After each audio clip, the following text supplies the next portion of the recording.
Merry Christmas everyone! Bali, ayan pala yung naging outfit ni Luna nung papunta kami ng Taipei nung bisperas ng Pasko. Nag-commute lang pala kami nito papunta ng Taipei and ang sinakyan namin ay yung bullet train. Bali, saktong umalis yung bullet train namin ng 9:48 AM and makakarating naman kami ng Taipei ng 11:30 na. Ayan nga, habang nasa biyahe kami ay nagsa-sightseeing kami dito sa labas kasi nga ang ganda ng mga dinadaanan namin and ang linis talaga dito sa Taiwan. Dahil excited din si Luna, ayan nga't hindi rin siya nakakatulog. Ang ginawa na lang namin dyan ay nag-almusal na lang kami dahil bumili rin naman si Biana ng baon namin. Maya-maya nga pagkasilip ko sa labas, ayan nga't at ang daming mga botante na sumusuporta sa kandidatura ng isang tumatakbo bilang presidente dito dahil next year ay eleksyon na dito for president. Fast forward na nga, nakarating na kami sa Taipei at hindi na ako nakapag-video nito dahil ang daming tao dahil nga bisperas na ng Pasko. Pagkatapos kay dumiretso na kami sa Ximending para kumain doon ng brunch. Kasama rin pala namin dito si sister-in-law kasi nga banding namin to as family. Grabe nga yung dami ng tao dito, nakakamiss tuloy sa Manila. Parang ganito rin tuwing Pasko. Pagkatapos nga dumiretso na kami dito sa restaurant na pinuntahan namin para mag-brunch. In fairness nga dahil ang sasarap ng mga serving food nila dito. And sulit na sulit talaga yung binayad namin. Tignan nyo nga si Luna at talagang sarap na sarap sa kinakain niya dyan. Bali, first time namin mag-celebrate ng Christmas Eve and Christmas dito sa May Taipei. Ito na kasi yung pinakaregalo na gala ni Mr. sa amin. And alam din kasi nila na every Christmas talaga ay namimiss ko ng bongga ang tradisyon na nakasanayan ko sa Pilipinas, lalo na pagsasapit itong Kapaskuhan. Ibang-iba kasi talaga yung saya sa Pinas, lalong-lalo na kapag ganitong mga okasyon or holiday season sa atin. Pagkatapos nga namin kumain, ayan nga, tumambay lang kami dito sa may restaurant and nagkwentuhan pa kasi sila. Nung okay na, ayan nga, at nagsimula na ulit kaming maglakad. Tignan nyo yung dami ng tao, grabe diba? Nilibot pala muna namin itong buong Ximending at pagkatapos ngayon, nakasalubong namin itong si Poo. Ayan nga, tuwang-tuwa si Luna. Fast forward na pala at dumiretso na kami niyan sa may Bangkiao o Batyaw. Kayo na bahala mag-adjust, basta andyan na kami niyan nung mga oras na yan. Wala kaming ibang nakitang daanan kundi itong hagdanan, kaya ayan, kinarga nila yung stroller ni Luna niyan. Mga 3:45 na kami niyan nakarating dito sa may Banchaw. Kita nyo naman yung bugso ng tao, napakadami, diba? Ito kasi yung kilala at sikat na Christmas land dito sa may Taipei. Ginising na pala namin yan si Luna para makasakay dito sa may carousel dahil free lang ito at pwedeng sakyan ng mga bata, kaya ayan, kahit ang haba ng pila ay tsinaga ng biyanan ko para maisakay si Luna dyan. Ng mga oras na yan, grabe rin yung saya ko dahil nakita ko si Luna na tuwang-tuwa at nag-e-enjoy sa sinakyan niya. Nakailang rounds rin ng ikot yung carousel na sinakyan ni Luna, kaya ayan, enjoy na enjoy niya talaga at kami naman dito, hinihintay lang namin na matapos yung sakay nila dyan. Iba yung saya ko nung mga oras na yan kasi kahit kakagising niya pa lang yan, tignan nyo nga at enjoy na enjoy talaga siya dyan. Pagbabay niya ay talaga makikita mong tuwang-tuwa siya. Tapos ang cute-cute niya pa dyan nung nagbabay na sa bandang huli, diba? Maya-maya lang nung niyaya ko si Mr. na gusto ko siyang i-background, ayan nga at natapos na lang bigla yung rides ni Luna. After ng rides ni Luna, ayan nga't naglibot-libot na kami dito. Ito pala yung magandang flower bridge papunta sa isang mall. Ang cute, diba? Nagmadali kami nitong maglakad dahil lamig na sila nung mga oras na yan. At ang bilis na lang din ng transition. Nakapasok na kami sa mall at nakita ko nga itong Butter Mountain Bakery Shop. Ang ganda ng pagkakagawa nila at pati yung shop nila, napaka-aesthetic talaga. Mabilis na lang ulit yung transition. Ayan nga't lumabas na kami sa mall at nadaanan namin ito at binilhan nga namin si Luna nito. At dahil nakita nga namin na may laruan dito sa tabi, ay nagtanong kami kung may bayad ito and napabili nga kami ng ticket na worth 300 NT para makapaglaro rin si Luna. Nung nakabili na nga kami ng ticket, ayan nga't nakapaglaro na sila. Nung mga oras na yan, napansin ko talaga na hindi inantok si Luna at in-enjoy niya talaga yung bawat laro niya.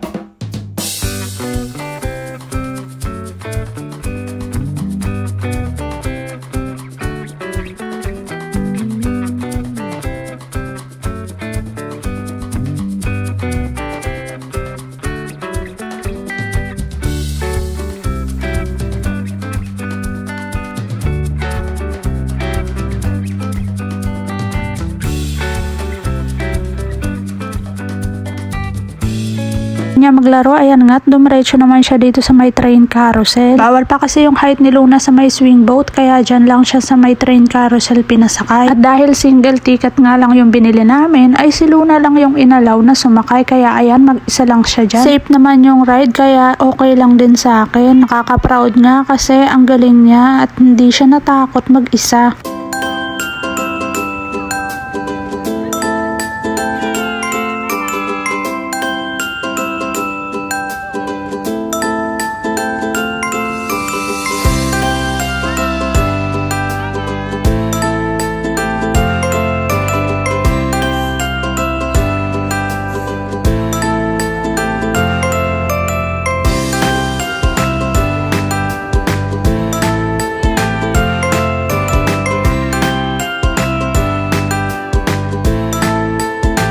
Fast forward na nga, ito naman ang sinakyan niya, itong carousel naman, at pagkatapos nga niyan ay salita na lang din kami dahil inubos na lang namin yung natitirang ticket entry namin.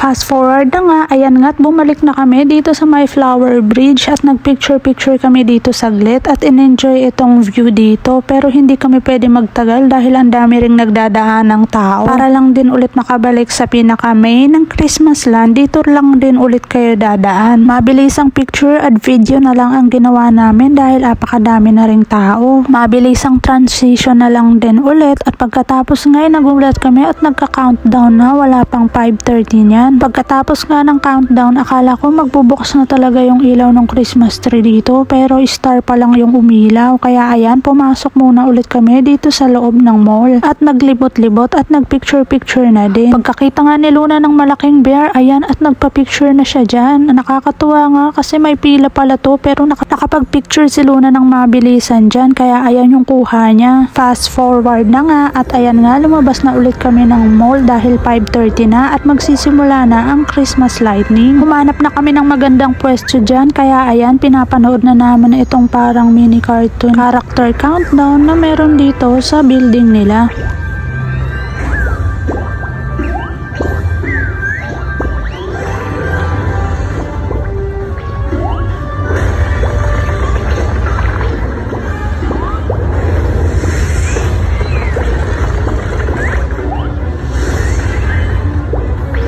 Nakakatuwa si Luna dyan kasi tignan nyo, focus na focus talaga siya sa pinapanood niya and nag-e-enjoy talaga siya.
At nung nagsimula na ngang masindihan ng unti-unti itong Christmas tree nila, dito ko naramdaman ng sobra yung pangungulila ko sa pamilya ko sa Pinas. Dito na rin nagsimula mangilid yung luha ko at hindi ko na talaga napigilan. Nung mga oras na to habang nagvi-video ko ay talagang umiiyak na ako, pero pigil na pigil lang yung paghagulgol ko dyan. Namimiss ko kasi talaga yung Pasko sa Pinas. Ibang-iba pa rin talaga sa atin. Kung maitatanong nyo naman kung bakit hindi kami makapagbakasyon ng Pilipinas, dahil nga sa mga papeles namin na inaasikaso ni Luna at yun ang dapat naming unahin. Siguro darating din yung araw na makakapagbakasyon din kami sa Pinas. At kung dumating man yung araw na magbakasyon kami sa Pinas, ay grabe talaga, napakasaya siguro. Noon pa man, nagpapasalamat pa rin ako sa may kapal. Hindi man naging maganda itong mga nakaraang buwan namin, pero pinagpapasalamat ko sa Diyos na nakakaraos kami sa araw-araw na ginawa niya. At kung mapapansin nyo, ang daming tao, no? Iba-ibang lahi at marami ring mga Pinoy na nagpunta. Halos taon-taon naman yata mas maraming Pinoy dito.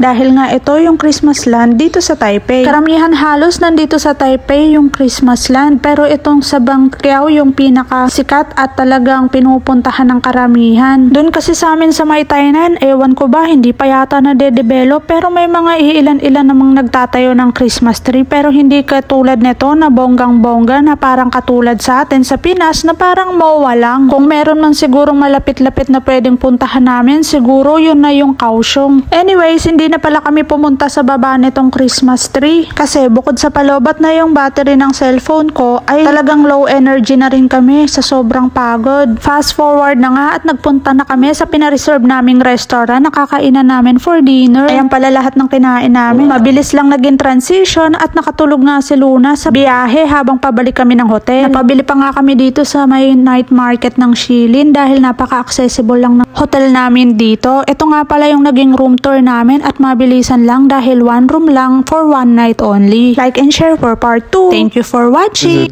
谢谢大家。